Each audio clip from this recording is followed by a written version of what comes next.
तो आइए जानते हैं बच्चों counter current mechanism in 2 minutes. सबसे पहले काउंटर करंट का मीनिंग क्या होता है? It is the flow of fluid in opposite direction. Counter current mechanism का मेन गोल क्या है?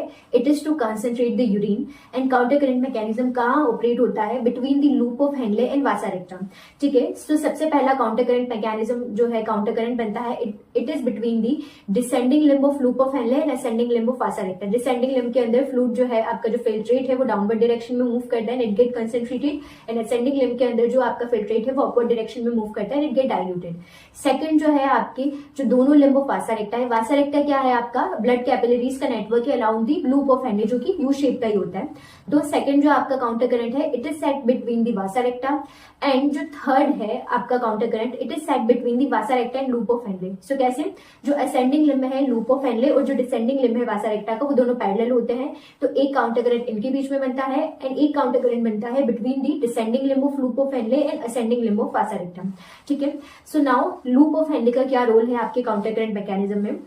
जो लूप ऑफ हेनले होता है उसका असेंडिंग लिम्ब हमको पता है that is it is permeable to electrolytes and impermeable to water. So as we move from cortex to medulla, ठीक है, जो आपका असेंडिंग लिम्ब है वो NaCl जो है आपका इलेक्ट्रोलाइट उसको मेड्यूलरी इंटरस्टिशियम में ट्रांसपोर्ट करने लग जाता है। तो इसकी वजह से मेड्यूलरी इंटरस्टिशियम की ऑस्मोलारिटी बढ़ जाती है।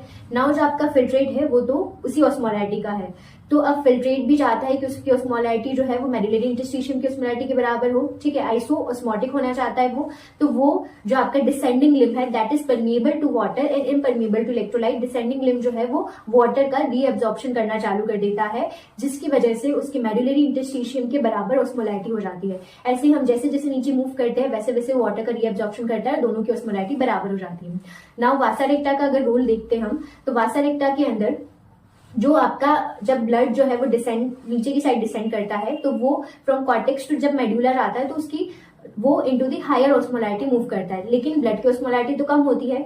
So from higher osmolarity of medulla to lower osmolarity of blood जो है आपका NaCl inside the vasa recta, descending limb of vasa recta के अंदर NaCl जो है वो अंदर चला जाता है और जो आपका वाटर है वो बाहर आ जाता है। ठीक है, एज द ब्लड एसेंड, जो आपके वासा रेक्टा के असेंडिंग लिम्ब में जब ब्लड ऊपर की साइड असेंड कर रहा होता है तो वो मेड्यूलरी इंटरस्टिशियम से जब कॉर्टेक्स से जाता है तो वो हाई टू लो ऑस्मोलारिटी तरफ जा रहा है। अब ब्लड के पास ऑस्मोलारिटी ज्यादा है और मेड्यूलरी इंटरस्टिशियम के पास कम ऑस्मोलारिटी है, तो यहाँ से जो NaCl है वो आपके असेंडिंग लिम्ब ऑफ वासा रेक्टा से मेड्यूलरी इंटरस्टिशियम में चला जाता है और जो आपका वाटर है वो वापस से ब्लड कैपिलरीज के अंदर आ जाता है। So this is the counter current mechanism. By the help of counter current mechanism जो है आपका इनिशियल जो फिल्ट्रेट फॉर्म हुआ है उससे हम 4 टाइम कंसंट्रेटेड यूरिन फॉर्म कर सकते हैं। ठीक है।